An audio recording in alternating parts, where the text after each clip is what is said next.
When my estranged grandmother passed away, I inherited her old Victorian house in the remote countryside.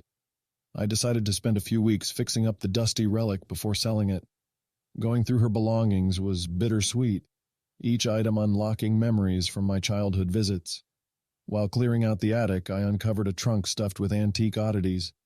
Nestled inside was an ancient reel-to-reel tape recorder. Curious, I found a stack of tapes labeled with dates from the 1930s. I threaded the brittle tape into the machine and pressed play. A series of cryptic messages and eerie chants crackled through the speakers, ending in a desperate plea. "Free me." The hair on my arm stood up as I stared at the machine. Who made these recordings decades ago, and why?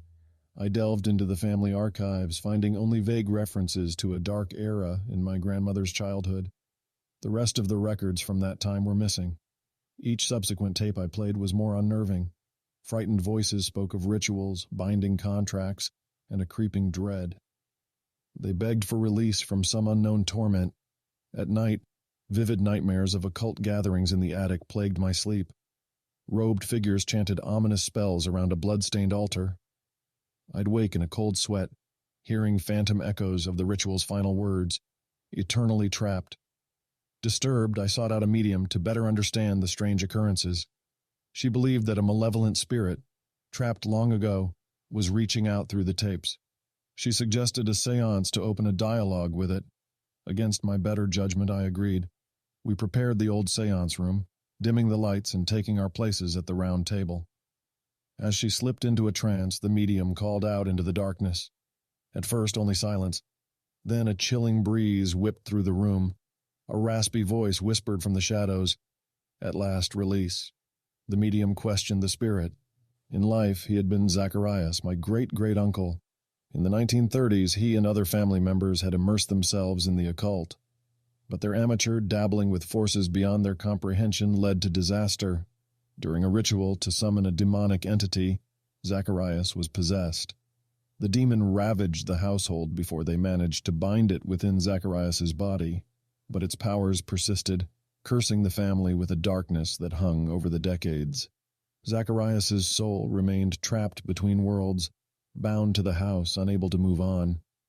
The ritual complete, I turned on the lights, relieved it was over, but I noticed the medium still sat rigid, eyes now jet black. A grim smile crept across her face. At long last, free, the spirit of Zacharias rasped through her. In the confusion, he had seized his chance. As the medium fled in horror, I felt an otherworldly force take hold of my body. Shadowy tendrils wrapped around my consciousness, prying at its seams, hungry to break through. I fought with all my will, but my soul was ripped from my physical form with a chilling snap. From the darkness, I witnessed my possessed body stand and leave. I was now the one trapped, an incorporeal prisoner in the house that had claimed my ancestor. Despair threatened to overwhelm me, but I refused to surrender to the same fate. There had to be a way out. I explored the house anew through phantom eyes, no longer bound by physical limitations. In the attic that had plagued my nightmares, I made a startling discovery. Generations of recording devices lay scattered about, some decades older than the ones I had found. The scope of the horror dawned on me. How many had fallen into this trap before me? How long had Zacharias kept this cycle going, claiming new victims to temporarily free himself, only to be drawn back?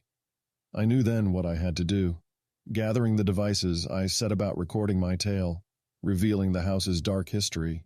If I could not escape, perhaps I could warn the next poor soul who stumbled upon this place.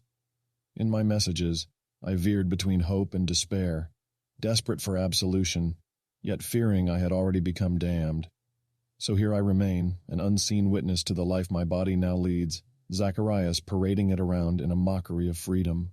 When my stolen body perishes, the demon will come for me, hungry and enraged.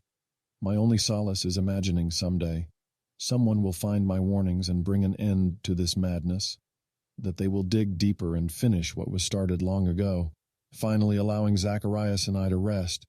Until then, all I can do is wait and say once more, please free me.